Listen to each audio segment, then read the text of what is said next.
Test. Maayong gabi sa tanan. Welcome sa atong ikaduhang gabi sa atong programang Pastors Kids Evangelistic Crusade. Atong pasalamatan ang Ginoo no sa ayo kayo nga higayon sa pagtigom nato karong gabi una. Before ko magsugod mga kaigsunan, mga higala, mag-ampo kita. Atong idul ko atong mga ulo. Most gracious, kind, Heavenly Father, Lord, thank you for this day get given to us. Lord, as I speak your words, anoint my lips, O God, as I ponder your words. Help the brethren that they will understand each words and message that they are hearing this evening, O God. Thank you for everything, Lord. In Jesus' name I pray, Amen.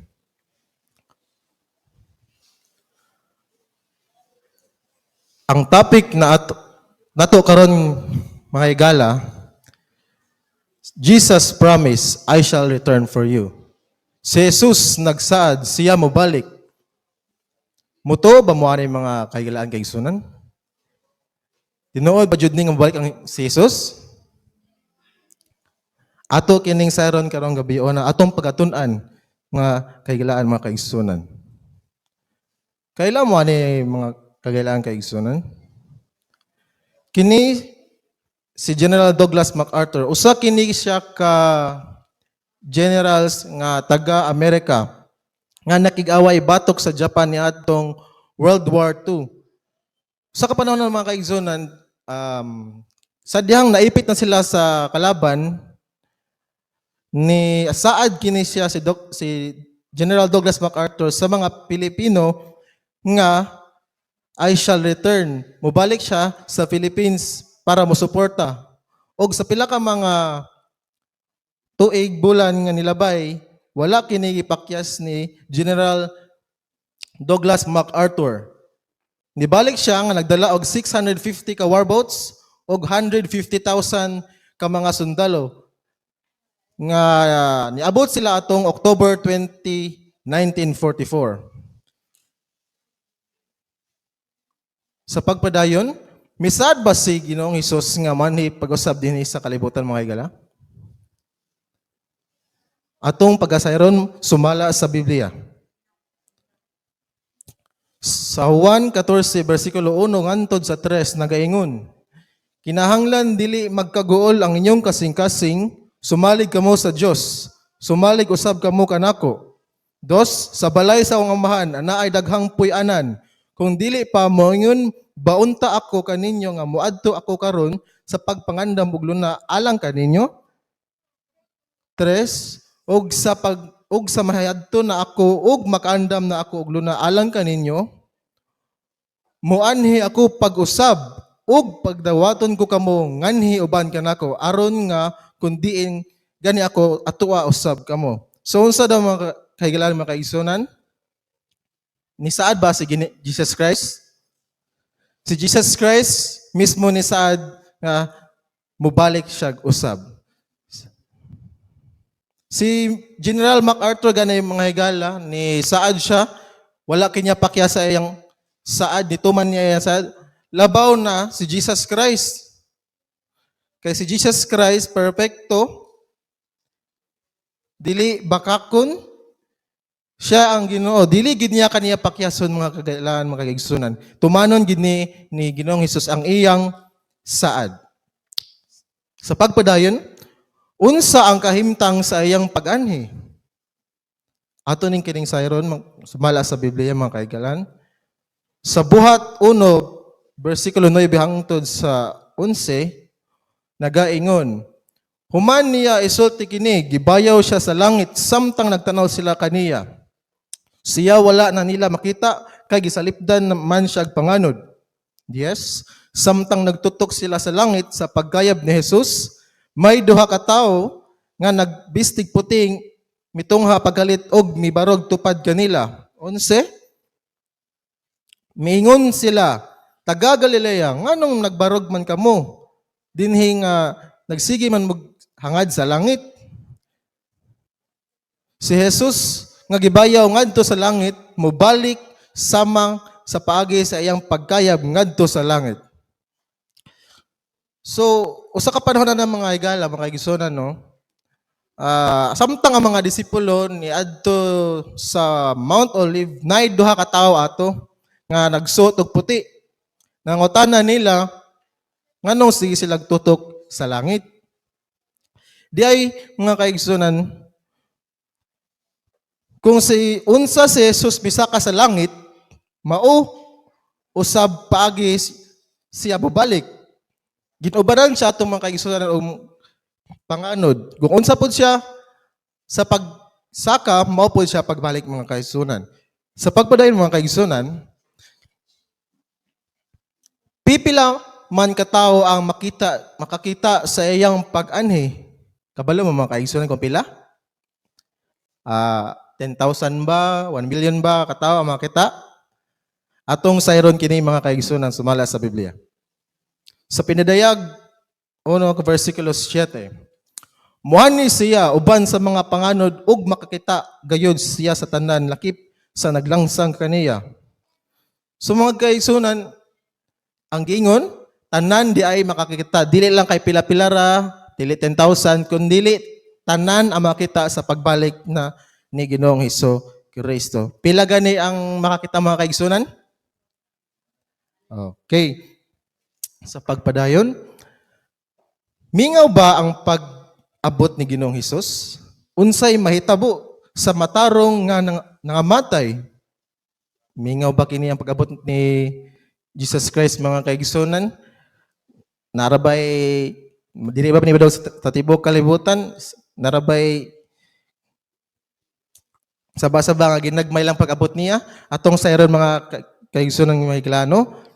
Sumala sa 1 Thessalonica 4:16 ug 17, unya mabati ang singgit sa pagmando sa arkanghel ingon man ang lanog sa tumpeta sa Dios ug mokunsad ang Ginoo gikan sa langit maoy unang mabanhaw kadtong nangamatay nga nagtuo kang Kristo. 17, unya kita nga buhi pa ni adtong adlaw, bayawon uban kanila didto sa mga panganod aron sa pagsugat sa Ginoo ug kita unya uban ka nakanunay sa Ginoo. So dakong banha day ang pag-abot ni Jesus Christ mga kaigsunan, dili mingaw mga kaigsunan. Kay galanog-lanog ang trumpeta sa Dios mga kaigsunan. Kung makanog na ganimog trumpeta nga kusog kayo sa iyong gusog kayo mo na ng time siguro nga ni moabot na ang Ginoong Hesukristo. Unya katong mga nangamatay nga mialagad kaniya kini mabanhaw mga kakailaga. Mga kaigsunan ng kahigalaan. Maong kita mga kaigsunan, magbasa jud kita sa itong mga Biblia no kay para makabalo kita sa tinuod mga kahigalaan mga kaigsunan. Mingaw ba ang pag-abot mga kaigsunan sa ganito? Okay, thank you. Sa pagpadayon mga kaigsunan,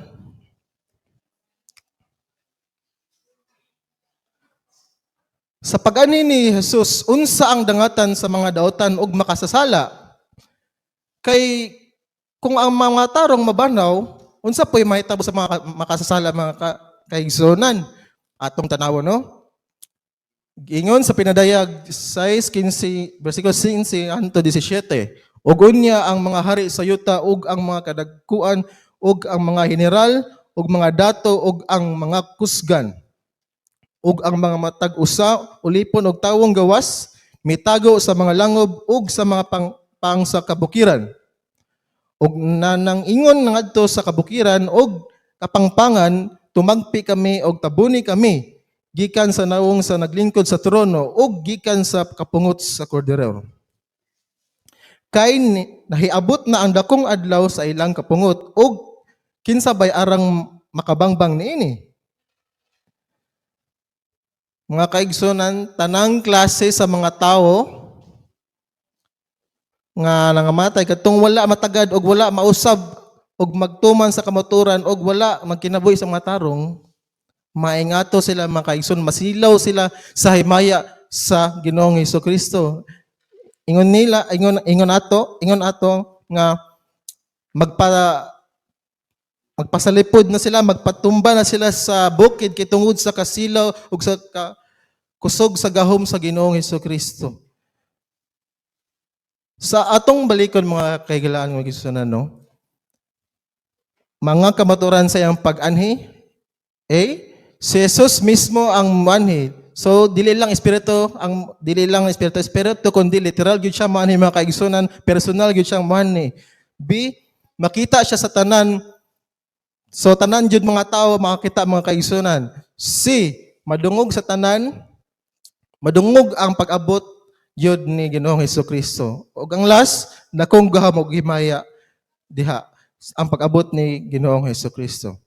Mga kaigsoon na mga kailangan, unsa man ang mga ilhanan sa pag-anhi ni Jesus. Kahibalo na mga kaigsunan kung unsa mga ilhanan. Ato ning sayron mga kailangan matod sa Biblia. Sa Mateo 24:6 hangtod sa 7, og magkadungog kamog mga gubat, og mga dungog-dungog mahitungod sa mga gubat. Pagbantay kamo nga dili kamo makuyawan. Kay kinahanglan gayud kini nga mahitabo apan dili pa ni kini maoy katapusan. Sa 7, kay managubat ang nasod batok sa nasod ug ang gingharian batok sa gingharian ug mahitabo ang mga gutom ug malinog sa nagkalain-laing mga dapit. Nahitabo na ba ring mga gubat mga kaigsunan? Nahitabo na ni mga kaigsunan no, bisag asa sa tibuok kalibutan, nahitabo na gyud ning gubat. Bisag sa una pa naggubat na gyud. Atong bag-o lang ang Ukraine versus Russia, bag-o ra pud sila nagubat og katong diri pud sa atong nasod, katong Marawi siege, grabe pong gubat ato mga kaigsunan no. Mo ang usa sa ilhanan mga kaigsunan. Ang kagutom, kini common na gid kini mga kaigsunan. Nakoy pangutanan ninyo mga kaigsunan. Nakakaon ba kita katulo sa kadlaw? Praise the Lord, kinakaon tayo nga no. Ang uban mga kaigsunan, may ani na mga hitabo sila kay gipangguton wa nay kaon. Ang nakoy nabasahan nga mga sa ilang tribe kanon na lang daw nila ang kaugalingon mga kaparentihan nila kay para lang makakaon sila mga kaigsunan tungod na sila kagugutom. Mo na usa pod sa mga ilhanan sa pagbalik ni Ginoong Hesus mga kaigsunan.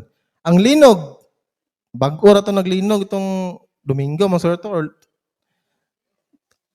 grabe daghan na kay nigdang hitabo no? Labi na katong sa Surigao, tong sa Bohol, sa Davao daghan jud kini tangbo nga linog sa tibuok kalibutan. Mao na ang unang mga ilhanan sa pagbalik ni Ginoong Hesukristo. Sunod, ato na pong sayron kung unsa na pod ang mga ilhanan. Sa Mateo 24 versikulo 29, og diha inig katapos sa kasakitan ni adtong mga adlaw. Ang adlaw mungitngit og ang bulan dili na mohatag og kahayag. Og ang mga bituon mga tagak gikan sa kahistasan ug matayog ang mga gahom sa kalangitan. So nangahitabo na ni sa una mga kaigsunan no ni adtong November 13, 1833 nga ang mga bituon nangahulog. So ngitngit jud kay ito nga panahon mga kaigsunan. Kana ganing mag-blackout, ngitngit na gani kayo niya matabunan sa panganod ang bituon ug ang bulan, ngitngit na gid kay mga kaigsunan no. Unsa na lang kanang ang bituon mga hulog jud di na gid magpakita. Og ang adlaw nga mangitngit niya kadtong nahitabo pud siya sa Mayo 1780. Kana galing mahitabo ang solar eclipse mga kaigsunan kay bala mo na murag mokalit landong ba ang moon motabon sa sun mo na siya mangitngit ang kalibutan pero ang kini mas kuyaw ni kay mangitngit jud ang kalibutan kay dili na mo hatag og adlaw ang adlaw. Sa atong pagpadayon sa lahi na pud nga ilhanan mga kaigsunan. Mo na siya kaduhang ilhanan mga kaigsunan no.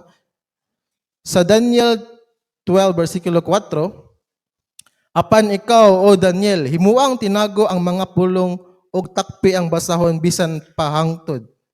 Sa panahon sa katapusan, daghan ang mudalagan ngadto nganhi ug ang kahibalo mouswag. Karon na mga panahon mga kaigsunan no, high-tech na gid kay ta. Sa una daghan gid kay magkalisod kay dili pa kaya high-tech karon. High-tech na kay na natay internet, na natay cellphone, karon natay mga laptop, makaingani ta, maka-live ta tungod sa ka-high-tech na to mga kaigsunan. Pero tungod sa ka-high-tech na karon mga kaigsunan, mabisi ng tao, wala na panahon sa Ginoo, wala na panahon sa pagtuon o sa pagbasa sa pulong sa Ginoo, no?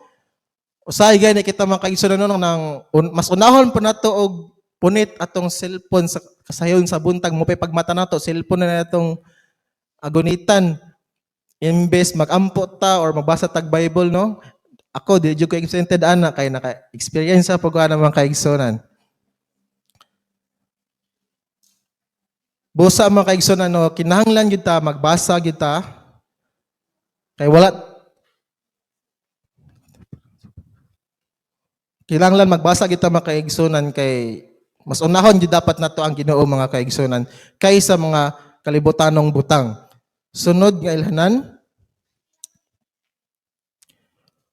unsa man ang mga kinaiya sa tawo sa ulahing mga adlaw. So unsa ka mga kaigsunan no? Mga maldito ba? Ano ba? Unsa ba ka ang atong sayron mga kaigsunan mga higala kung unsa ang mga kinaiya sa mga tao. Sumala sa Timoteo 2, kapitulo 3, versikulo 1 hangtod 5, kay ang mga tao unya mahigugmaon man sa ilang kaugalingon, mga hinapi, tigpagawal, hambugiro, tampalasan, masukihon sa mga ginikanan nga walay igabalos, dili Diyosnon, walay pagbati sa paghigugma, dili malukmay, tigbutang-butang, mapatuyangon, mabangis, dili mahigugma sa maayo, mabudhion, madali-dalion, mga mahigugmaon sa kalipayan, inay sa Dios untahin noon. So di ay mga higala, ang mga kinaiya sa ulihang adlaw nagkamaot na no. Karon daghan na kayo mga tao nga murag ingana pod nga mga kinaiya. Halos madungog na to sa news, ingani ang gibuhat niya si kuan ingani na iyang batasan. But pasbot mga kaigsunan mga kaiglalan no. Haduol na gyud ta sa ulaing adlaw. Ang uban gay natay mga ilhan nga mga murag parehas pud nga na nga mga batasan no, pero ato na silang iampo mga kaigsunan para magbag-o sila o mabalik sa diha kang Ginoong Hesukristo. Sunod nga ilhanan mga kaigsunan. Sumala sa Lucas 21 versikulo 25. Aduna unyay mga ilhanan diha sa adlaw ug sa bulan ug sa kabituonan kawad-an sa paglaom ang mga nasod ug mga lisang sila sa dinaguok sa dagat ug sa nagpungasi nga mga balod. So mao ni siya mga kaigsunan no, tsunami. Daghan na ni nang hitabo sa una pa og karon katong nahitabo sa Japan nga tsunami. Kuan na ganay ito, mabaw pa to siya nga tsunami mga kaigsunan.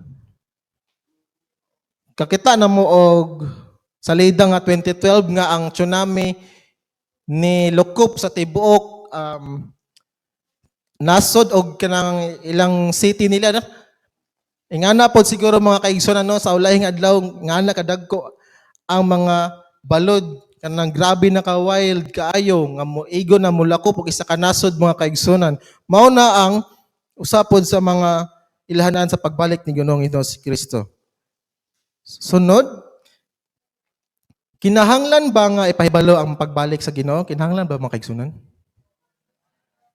Kung kinahanglan ato pining zero no?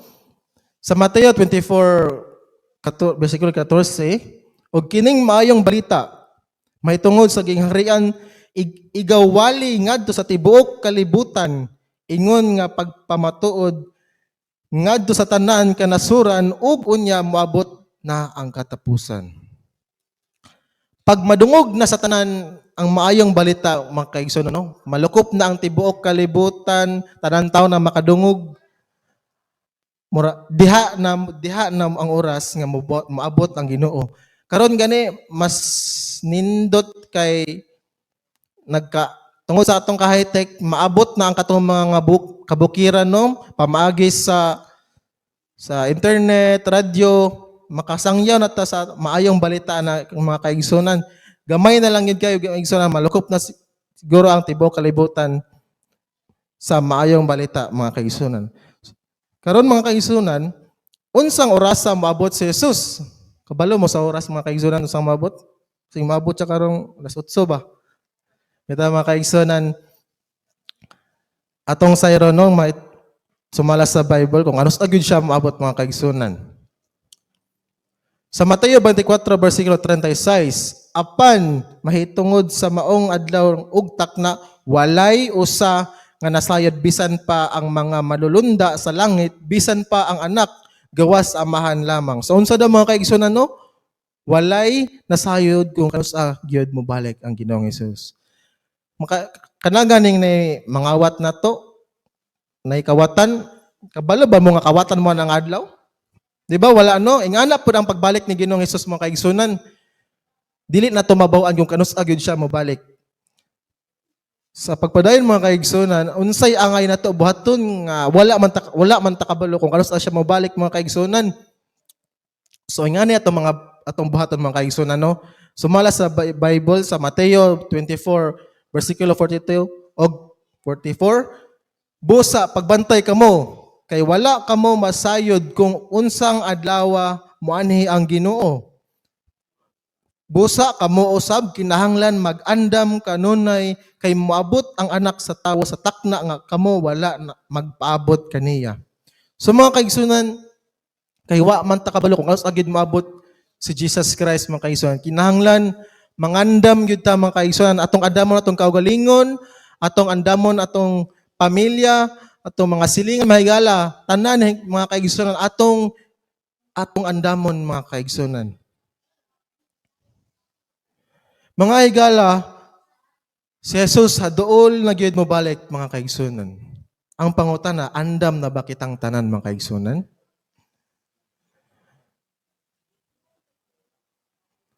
Mga higala, amo gyud ka mong ginadapit sa pagsunod sa pulong sa Ginoo aron kitang tanan. Malipayon nga magasugat sa atong Ginoo sa adlaw sa iyang pagbalik mga kaigsunan. Mao na mga kaigsunan no, kinahanglan gyud ta manganda mga kaigsunan. Salamat og maayong gabi sa inyong tanan.